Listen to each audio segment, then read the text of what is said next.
Doctor Ketan Patel, સૌથી પહેલા સવાલ તો એ છે કે ઓટિઝમ એટલે શું? કારણ કે આપણે ત્યાં તેના વિશે કશું જાગૃતતા નથી. તો ઓટિઝમ એટલે શું? નમસ્કાર દર્શક મિત્રો.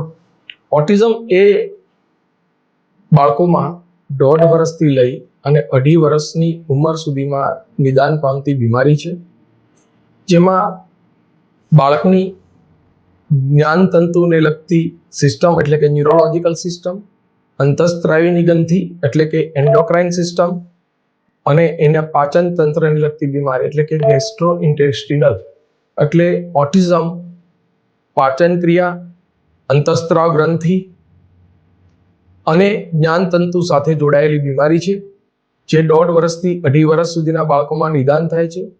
જેમાં બાળક પોતાની ઉંમર પ્રમાણે બોલતું નથી, બીજા પોતાની ઉંમરના બાળકો સાથે મિક્સ થતું નથી, તેની વર્તણૂક હોય છે તેનાથી ઘણા બધા લોકોને પરેશાની થાય છે, મા બાપને પણ એનાથી હેરાનગતિ થાય છે.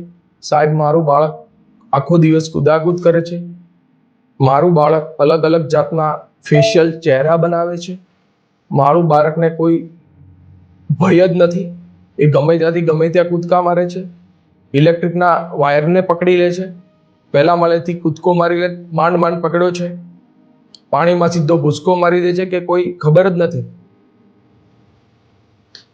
આ બધા લક્ષણો, બોલવું નહીં, બીજા બાળકો જોડે મિક્સ થવું નહીં, પોતાના નામથી બોલાવે તો જોવું નહીં, મા બાપને ઓળખવા નહીં, આવા ઘણા બધા જે લક્ષણો છે એ ઓટિઝમને ઓટિઝમ સ્પેક્ટ્રમ ડિસઓર્ડર બનાવે છે.